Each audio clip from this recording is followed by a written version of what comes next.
Es interesante mencionar y señalar brevemente cómo se inició el estudio de los suelos desde el punto de vista de la cartografía y clasificación, o sea, la ciencia básica del suelo. Dejando de lado antecedentes históricos puntuales, podemos decir que en la década de los años 50, mediados de los años 1950, y a raíz de recomendaciones y acuerdos con una misión de FAO y el Banco Mundial, se generó una consultoría de FAO solicitada por el gobierno uruguayo para obtener un consultor de gran jerarquía, como se pudo obtener un célebre profesor de suelo de la Universidad de Iowa en Estados Unidos, cuya misión fue la de formular un programa de cartografía de suelos para el país y establecer las bases de una clasificación de los suelos. La clasificación de suelos que en aquel momento se elaboró entre el doctor Ricken y un grupo de técnicos nacionales que eran pioneros en la actividad de suelos, se aplicó en el Uruguay durante más de 15 años, con aplicaciones directas en trabajos célebres como fue el primer croquis de suelo de Uruguay de la CIDE de la década del 60. El trabajo de la CIDE es algo que marcó a una generación, ya que a través de ese trabajo y por el impulso del ministro de ese momento, que era Ferreira Dunate, a través de las recomendaciones de la CIDE y bajo su impulso, se creó el programa de estudio y levantamiento de suelos en el año 1964. Ese programa de estudio y levantamiento de suelos resultó de un convenio entre la Facultad de Agronomía, que aportó sus docentes, y el Ministerio de Agricultura, a Ganadería, creo que se llamaba en ese momento, que aportó todos los insumos necesarios y el personal para trabajar. Eso comenzó en el año 66 aproximadamente, con el ingreso de un grupo de gente, y luego una segunda tanda, entre los cuales yo me encuentro, ingresamos en el año 69. Bueno, ese fue el inicio de los trabajos de relevamiento de suelos, y con el propio ministerio nombró como director, el primer director del programa de estudio y levantamiento de suelos, fue el ingeniero López Taborda, que fue uno de los autores, junto con De León, del estudio de la CIDE, y a partir de ahí se planteó aumentar el conocimiento de los suelos y se nos planteó realizar la carta de reconocimiento de suelos que todos ustedes conocen a escala 1:1.000.000.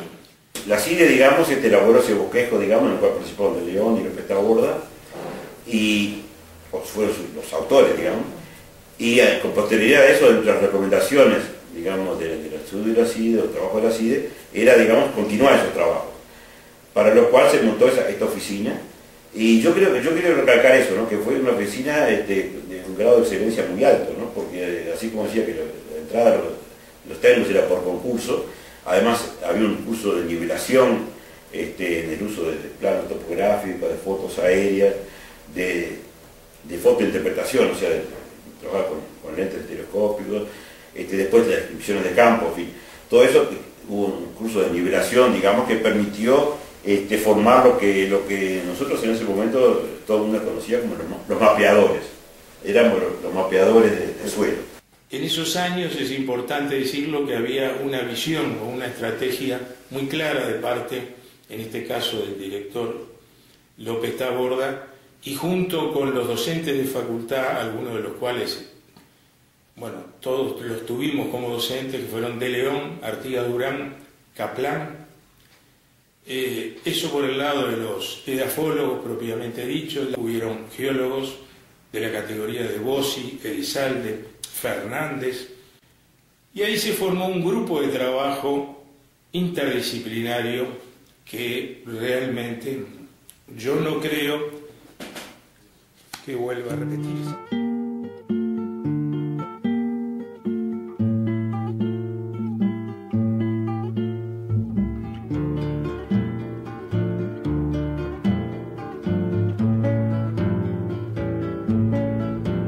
Quiero decir que esto en sus inicios tenía cerca de 80 o 90 profesionales de distinto tipo. Nosotros en total, agrónomos, algunos recibidos y otros avanzados, por lo menos de tercer año para arriba, éramos unos 30.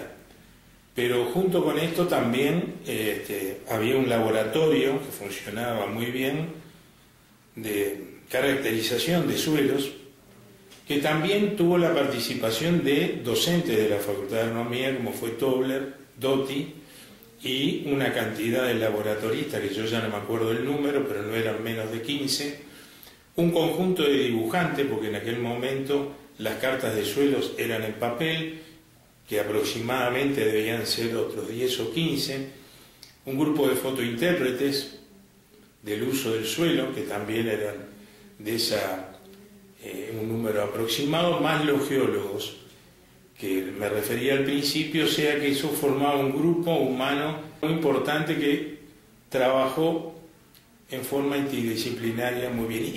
Y justamente por ese trabajo en conjunto e interdisciplinario es que pudo funcionar y pudo realizarse la Carta de Reconocimiento de Suelo. Se tomó como base, digamos, la geología.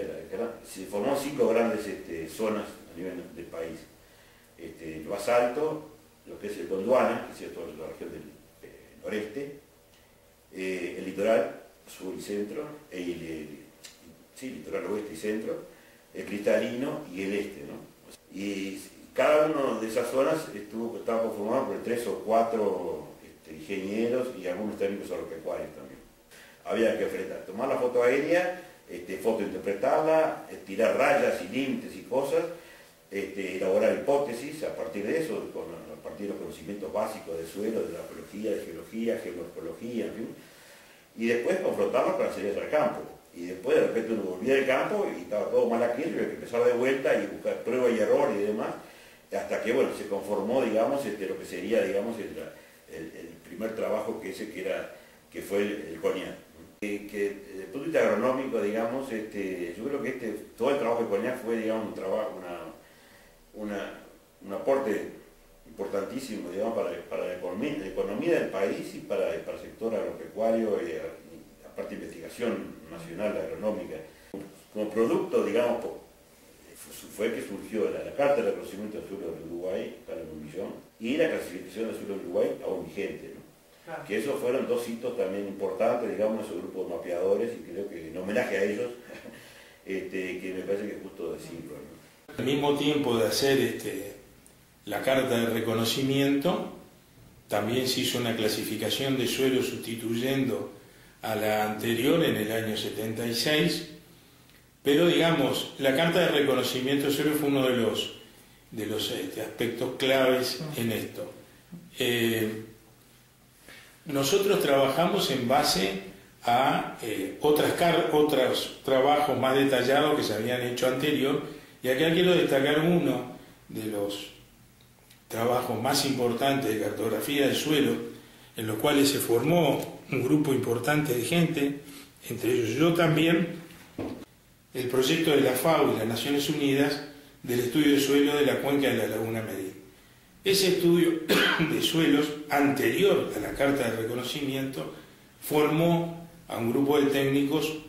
Durán era el coordinador, Kaplan también intervino, pero eso marcó también otro hito, porque en realidad fue un trabajo más detallado que el resto de la Carta de Reconocimiento de Suelos, y aún hoy Tierrita pobre y sufrida, juntos nos fuimos gastando, el mismo surco a los dos nos fue quemando.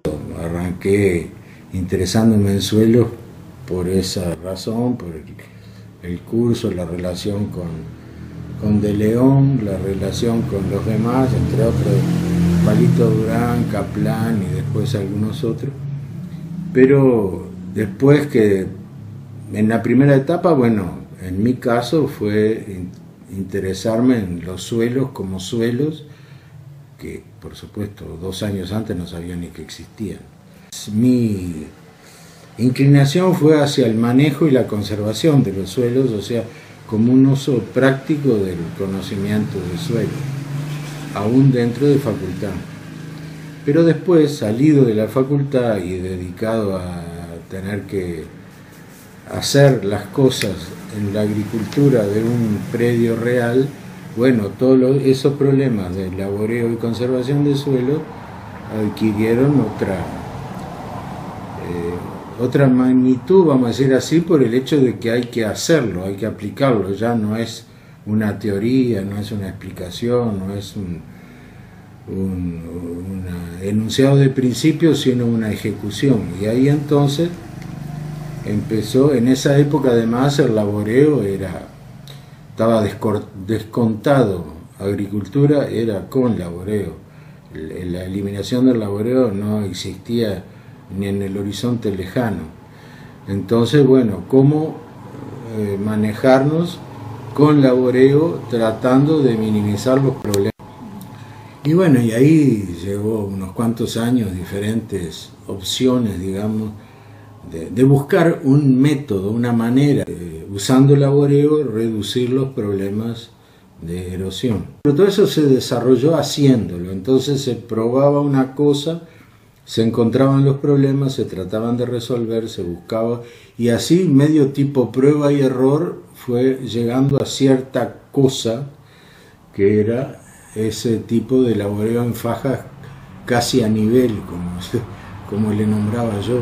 Le inventé el nombre porque eran justamente fajas casi a nivel, y la faja empastada, más que faja buffer en sí, era una marca en la chacra para dirigir los trabajos sucesivos. Después resulta que llegó la oportunidad de que el laboreo no existiera más. Entonces teníamos otra etapa nueva, todo aquello fenómeno, pero si no precisamos laboreo, borramos todo de un plumazo y pasamos a otro nivel de cosas que podía resolver muchos problemas antes de empezar. Al no haber laboreo, no hay problemas con el laboreo.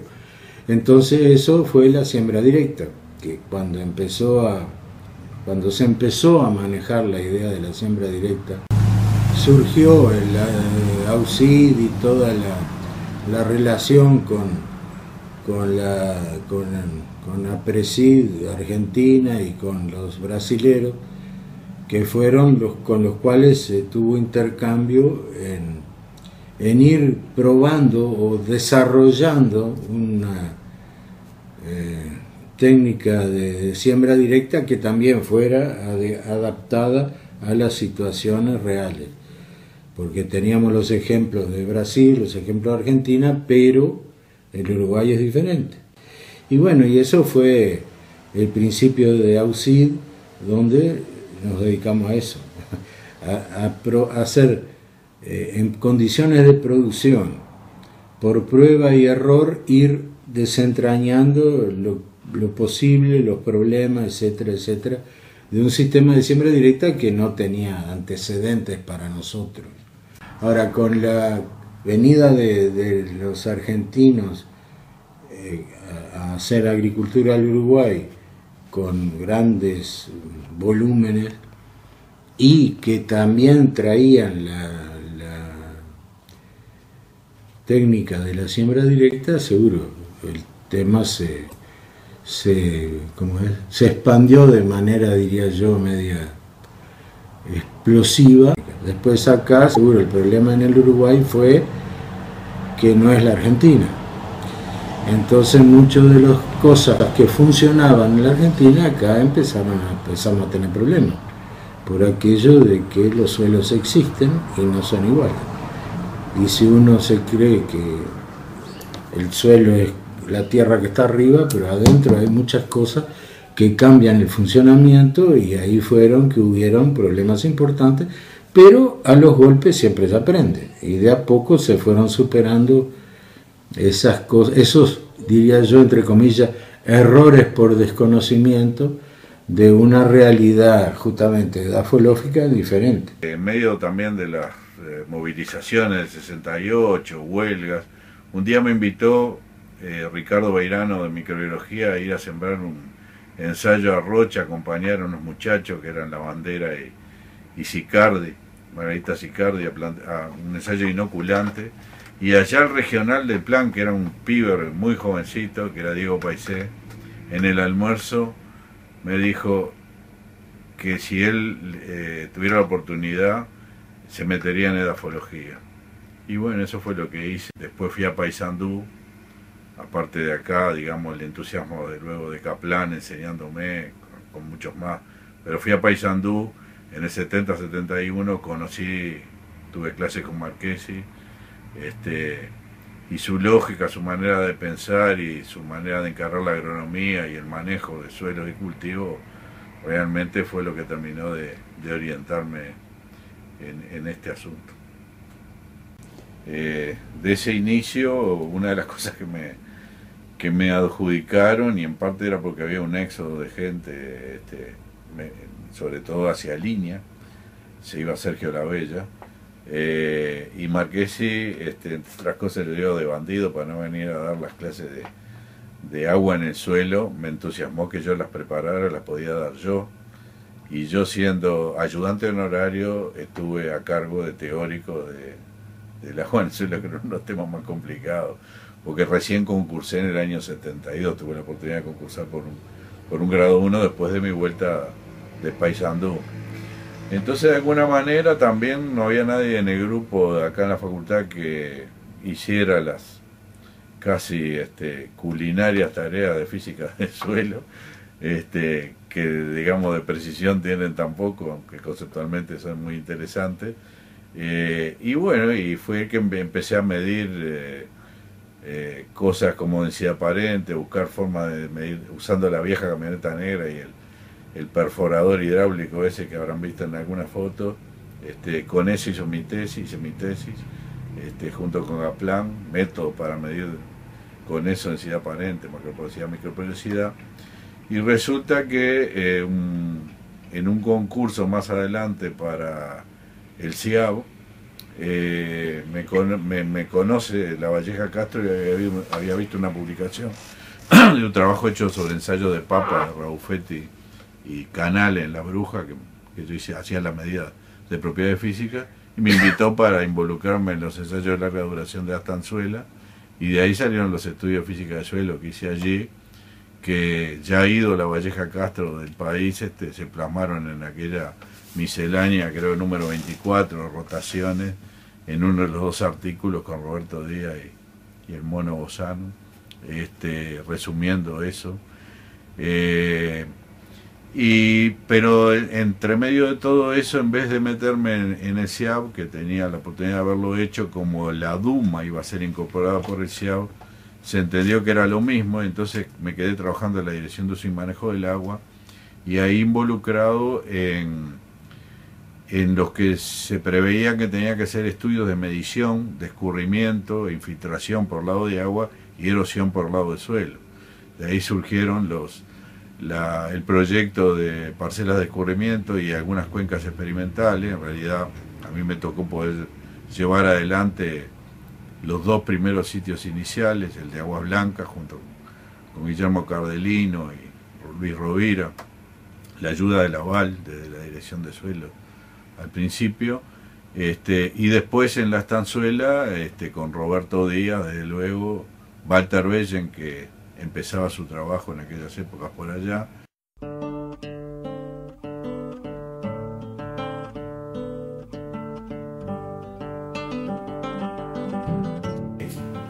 El subdirector de la oficina era el ingeniero Tobler, que era en ese momento, digamos, en química de suelo, digamos, que era una persona muy respetada, digamos, y se había formado una pequeña oficina, digamos, que tenía que ver, digamos, con la parte la intención era hacer experimentos de campo para calibrar los resultados de analíticos, digamos, con ensayos de campo. Y se ha hecho una red de ensayos en trigo, me acuerdo. En eso yo participé, digamos, porque incluso antes de ser mapeador, trabajé un poco en esa área. Y realmente, digo, y en eso, digamos, bueno, por supuesto que estaba el gran maestro, que estaba atrás de eso, sin estarlo, pero estaba, el orientador era la Valleca Castro, ¿no? Digamos. Empezamos a trabajar con ensayos en maceta sobre muchos suelos del Uruguay que seleccionaba de León, donde se hacía con el método de elementos faltantes, es decir, se ponían todos los nutrientes y se iba sacando progresivamente uno en cada maceta.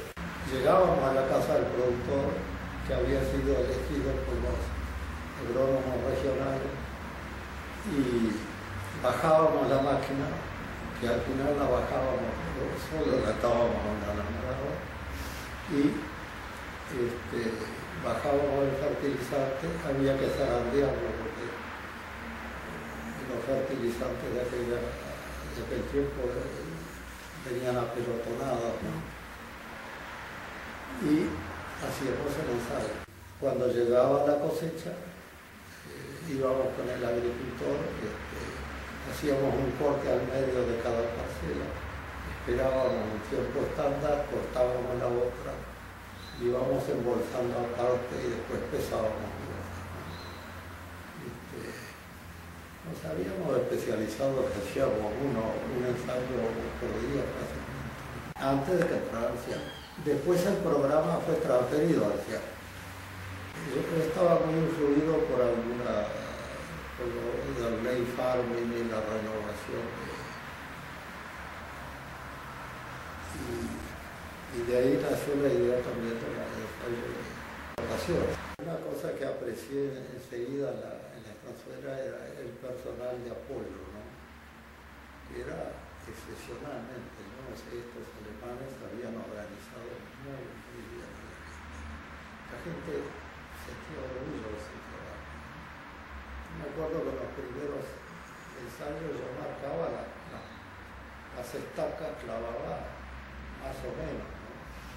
Es decir, centímetro más, centímetro menos. Ellos las alineaban y se sentían mal. Al final tenía que hacerles caso, que tenían que estar exactamente como en un alambrado. Los ensayos de trigo de variedades, de las primeras líneas, ¿no? Se sembraban en canteros a mano y no se pisaba el cantero. Se ponía una tabla y se iba, y dos soportes a cada lado del cantero. Fue a raíz del curso de dafología que tomé en el año 61 que vi que se trataba de una de las áreas más apasionantes, y estimulado por Luis de León, siendo ayudante de genética, renuncié a esa ayudantía para trabajar en suelos. Esa fue la forma por la cual yo me involucré, y además motivado en un momento muy especial que vivía el país, que vivía la agropecuaria, pero que vivió particularmente la facultad, en cuanto a transformar la agronomía de un arte en una ciencia, digamos. Eso fue un poco el gran cambio que se buscó a partir de fines del 50, 60. Bueno, y la ciencia del suelo tuvo la suerte, digamos, de contar con una serie de prohombres, incluso previo a Luis de León, como Finn, que se encargaron de estimular a la gente, estimular gente joven, para que realmente nos pudiéramos dedicar a la ciencia del suelo. En aquel momento estaba muy distante una materia que se llamaba química agrícola, una materia muy bien dada desde el punto de vista analítico, y Luis de León siempre decía, bueno, que había que enfocar esto de otra manera, y él nos estimuló a que saliéramos a estudiar enseguida. No te tenés que contaminar, tenés que irte lo antes posible a estudiar ciencia de fertilidad del suelo. En ese momento estaba surgiendo el convenio con Iowa, convenio que estaba financiado por la IDE y por el cual la facultad se vinculaba con esta hermosa universidad de Estados Unidos en dos campos, suelos y producción animal. Y bueno, y allá prácticamente a las horas de habernos recibido, nos fuimos con Marchesi a Iowa a estudiar ciencia del suelo y agronomía. Ese fue un poco el origen, y yo diría que se mantuvo esa pasión al regreso, pero ya ubicados en la estación Mario Casinoni en lo que hace a la investigación y ubicados en Montevideo en lo que hace a la enseñanza. La razón por la cual yo caigo en fertilidad de suelos, probablemente sus orígenes empiecen cuando yo tengo que decidir qué carrera estudiar y hasta último momento estoy indeciso entre estudiar química y estudiar agronomía. Y probablemente fertilidad de suelos me marcó un área de trabajo en la cual los dos eran componentes importantes. La agronomía como objetivo, la química en gran medida como metodología, base científica y metodología experimental. Yo comienzo mis contactos bastante tempranamente con la fertilidad. Ingreso a la cátedra de fertilidad en un cargo de colaborador de clase, un cargo zafral que existía antiguamente en el año 64. Este año hace 50 años que yo tengo mi primera actividad docente en fertilidad de suelos. En ese momento, fertilidad, a pesar de que formalmente existía como tal, su programa todavía era un curso de química analítica aplicado básicamente a suelos. En 1967 ingreso ya con un cargo de ayudante permanente en la cátedra de fertilidad de suelos.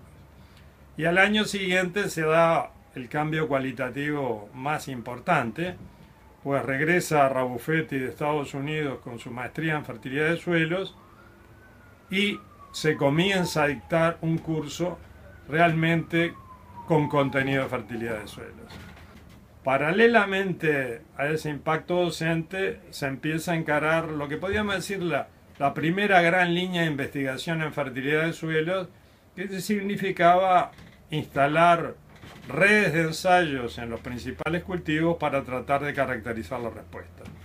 Ahí en Paysandú, Rabuffetti y Classen instalan series de ensayos en remolacha y trigo, y nosotros aquí en el sur, con algunos colaboradores que luego serían personas prominentes en la fertilidad del suelo, en aquel momento fueron colaboradores de estos ensayos Malarino, Casanova, Héctor Yenta, y con ellos instalamos estas redes de ensayos de fertilización. En aquel momento, y también porque otra de nuestras vías de financiación importante era el plan agropecuario, una de las áreas a las cuales le dimos especial importancia fue a la de fertilización de pasturas. Y en ese sentido tuvimos varios proyectos que establecieron redes de ensayo que trataron de caracterizar la respuesta fundamentalmente en fósforo y también en encalado y eventualmente otro nutriente en las principales pasturas del Uruguay. Respecto a cómo evolucionó el campo de la fertilidad de suelo y nutrición de plantas, tal vez lo que haya que destacar, ampliando un poco la visión no solamente de esta parte específica, es que suelo ha mantenido en el Uruguay una continuidad que no se ha logrado en otras áreas, ¿no? Y eso puede explicar en parte la lógica con la cual, cuando uno mira históricamente la evolución de la investigación en fertilidad, tanto la radicada en el Centro de Investigaciones Agrícolas, Hoyinha, como en nuestra facultad, entiende por qué es lógica. A una primera etapa básicamente experimental, es decir, donde estábamos buscando fundamentalmente conocer respuestas y calibrar métodos, tanto la gente de Estanzuela con La Valleja, Pérez Sanabria y todo el grupo Couto, todo el grupo que estaba en aquel momento, y nosotros con Classen, Samalvide y toda la gente que en aquel momento nos acompañaba. Siguió después una etapa mucho más elaborada, buscando conocer más la parte de dinámica de nutrientes que tuvo en la facultad, y creo que en Pepe Samalvide uno de los conductores fundamentales, donde realmente se logró, desde el punto de vista de la facultad más que nada, un acercamiento a un sector productivo trascendente. Al mismo tiempo, y por otro lado, funcionaba en La Estanzuela, en el Este, en Tacuarembó y en alguna medida en Las Brujas y Salto también la investigación en fertilidad. De modo que lo que yo diría para sintetizar es de que es de las áreas que ha tenido relativamente más continuidad.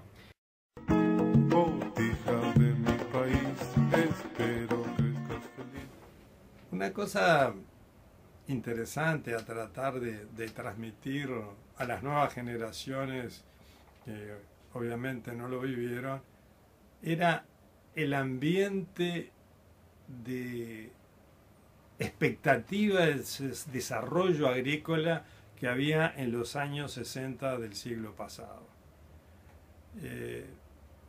Son los momentos de la creación de la CIDE, la Comisión para Estudio del Desarrollo Económico, que dirigía el contador Enrique Iglesias, y en el cual Danilo Astori, un muchacho joven que recién empezaba a actuar, y realmente todos estábamos convencidos en aquel momento que con todos esos planes y, por ejemplo, las leyes de promoción del sector agropecuario, desarrollo y de las estructuras agrarias, lo que se daba a llamar la reforma agraria Ferreira-Aldunate de aquellas épocas, todo aquel conjunto de leyes, todo aquel ambiente desarrollista, también entró en la Facultad de Agronomía. A pesar de que nosotros teóricamente éramos revolucionarios y opositores, en la realidad éramos parte de ese propio proceso.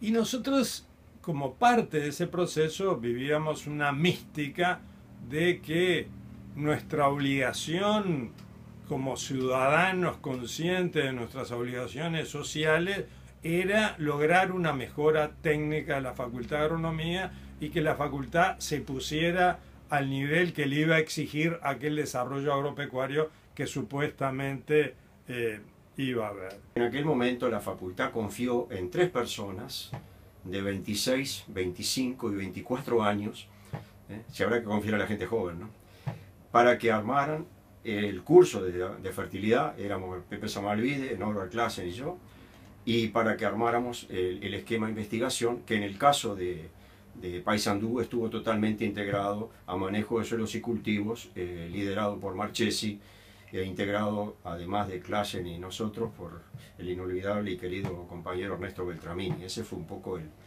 el momento tope, digamos, de entusiasmo con el cual se armó todo aquella red experimental tan impresionante que logramos hacer con muy pocos medios, pero con una tremenda vocación. Nosotros éramos botijas, teníamos promedio de 30 años, éramos recién salidos de facultad. Digo, fue una experiencia, yo diría que fue un atrevimiento juvenil de aquellos años, digamos, porque que nunca pensábamos que iba a tener prácticamente hoy día casi 45, 50 años de vigencia, una cosa que está más que amortizada. No hay cosa más sin apuro que un pueblo haciendo la historia. No lo seduce la gloria, ni se imagina el futuro. Marcha con paso seguro, calculando cada paso. Con Hugo May, una vez estábamos en Artigas, por el Yucutujá, trabajando, haciendo una calicata, justamente, ¿no? Estábamos haciendo una calicata, y estaba en medio del campo aquello que era, bueno, nadie, pues incluso en ese momento o conseguíamos a alguien, algún peludo dando la vuelta, digamos, para que nos ayudara a hacer la calicata, que teníamos unos pesos, y hasta a veces terminábamos nosotros haciendo los pozos, éramos jóvenes en ese momento, y lo hacíamos. Y me acuerdo que se venía una tormenta impresionante, aquello que estaba totalmente negro, y estábamos con las palas, los taladros, las cosas, yo qué sé qué, y empezamos a sugestionar los dos, aquello, si venía la tormenta eléctrica, ¿qué hacemos con todas estas cosas, ¿no? Los fierros, las cosas, las palas, yo qué sé qué. Y me acuerdo que se empezó a venir la tormenta aquella, largamos palas, taladros, todo, y nos metimos adentro de la camioneta, que teníamos una Bronco en aquel momento, y bueno, y estaba esperando que aquello pasara, no sabía cómo salir, además, para salir después también del campo. Me acuerdo que llegamos a la ruta 30, y seguía lloviendo, y nos metimos dentro del monte del Yucutujá, no sé, había un hombre con una aripuca, no sé, un teador de estos, yo qué sé qué, me acuerdo que nos metimos adentro con el tipo que abandonando todo aquello, las palas, los taladros, herramientas, todo, esperando. Y en aquella época se fumaba mucho todavía, me acuerdo que los tres fumando con puchitos ahí adentro, una aripuja que tenía 2 metros cuadrados, 2 metros cúbicos como mucho, era un anillo carbónico total. Yo me acuerdo de una anécdota en el Paysandú, en el norte, que capaz que Classen también se acuerda. Nosotros encaramos el tema de la remolacha un poco en respuesta a una política que había en ese momento a nivel de las empresas de manejar dosis fijas. Y en ese sentido, bueno, la experimentación que hicimos apuntaba a tratar de zonificar aquella zona y nos costaba realmente encontrar en las zonas de influencia de la estación experimental sitios donde hubiera respuesta a nitrógeno. En general eran campos buenos que estaban bajo pradera y la remolacha había que tener un poquito cuidado con el azúcar. Pero finalmente encontramos en San Javier, en el Simón Senef, un hermoso lugar, donde realmente se estaba dando el punto que yo necesitaba para que la función de producción se pudiera generar. Tanto era así que íbamos muy a menudo con el alemán a ver aquello porque era casi un libro abierto. Fuimos varias veces y allá por fines de septiembre, octubre, ya la primavera entrada, vimos el ensayo totalmente mejorado, muy verde. Y pensamos los dos, bueno, esto es algo raro, pero llegó la nitrificación, dijo Classen de repente. Pero en realidad no fue la nitrificación que llegó. El que llegó fue el tractorista de Simón, que pobre hombre muy contento nos vino a decir que le había dado lástima aquello y lo había emparejado con urea. De modo que cortésmente le recordamos toda su familia, perdimos el ensayo, pero la verdad que fueron parte de una experiencia muy linda que se vivió en la Casinón en aquella época. El levantamiento sobre la cuenca de la laguna Merín existía una dificultad importante para hacer observaciones de suelo en zonas bajas, a veces inundadas, y sobre todo de acceso muy difícil, sobre todo que había que llevar un equipo importante de papeles y instrumental que no se podía meter adentro del agua, lo que obligaba a que los equipos fueran de no menos de 2 o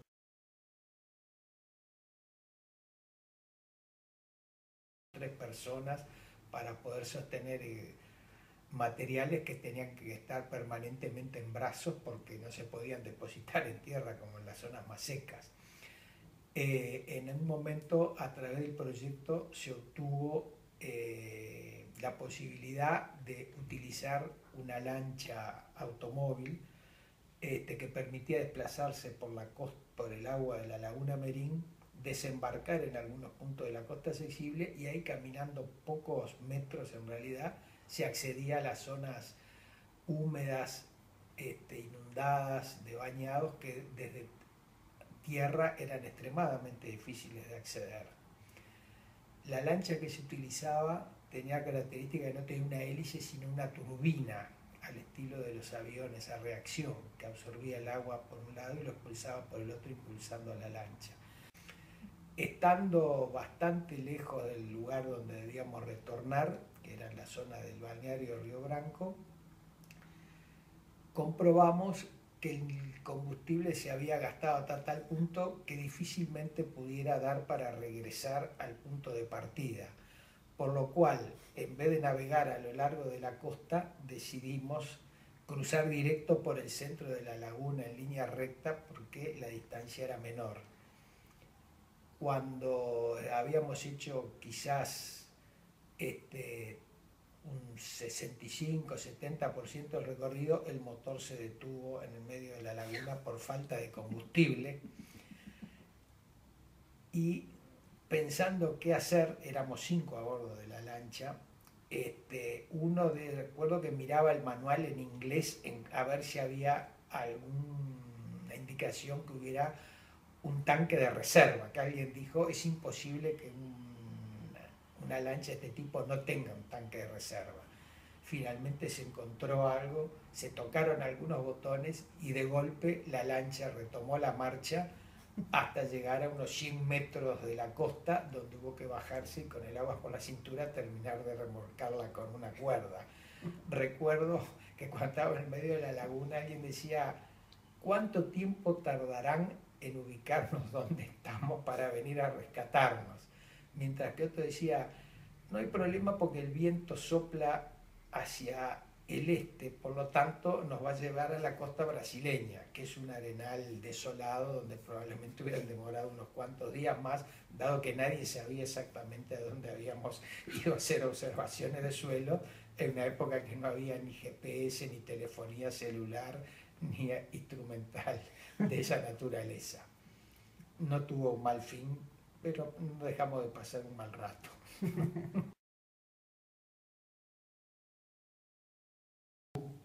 Diríamos como resumen, que a pesar de todas las vicisitudes, por no decir palabras peores, del país y de las instituciones, a pesar de todo, es casi asombroso la continuidad que de alguna manera se pudo mantener, con todos los problemas, porque podría haber sido mucho peor. Pues todo esto empezó en el año, vamos a poner 60, para hacerla corta. No sé, empezó antes, pero esta etapa, bueno, ahí tenés, empezó antes, pero no existía. Empezó de nuevo en el 61 y después existió hasta el 73. Después murió y empezó de nuevo y así empieza de nuevo. Y cada ola es un poco diferente porque tiene la impronta de él o los que la arrancan. Es como que funciona. Ahora, a pesar de todo, diría yo, pero se ve que hay algo que siempre impulsa de alguna manera un rumbo que se ha mantenido a pesar de todas las brutales interrupciones históricas, ¿no? Tal vez también destacar, porque nos tocó vivir muchas cosas, pero tal vez también destacar que generalmente el área de suelos, la gente de suelos estuvo más unida por la temática de suelos que por las instituciones donde trabajaron. Y eso también tiene sus buenas consecuencias, y es lo que se está viendo hoy con esta Sociedad Uruguaya de la Ciencia de Suelo, ¿verdad? Hoy puedo ver todo lo bueno que hay aquí y admirar las tradiciones que hacen grande a mi país. Claro que sí. Como uruguayo quiero ser parte de ti, recorrer todas tus playas, tus costumbres, tu perfil. Tomarme un mate, bizcochar, chisparle al guarda, ir al bar por unos trucos y soñar con ser campeón. Gracias a vos, hermosa tierra, la murga ensaya hoy para salir. Y en el zaguán besa la novia que un día dará hijos al país, y el tamboril irá con sus candombes, llenando de poesía mi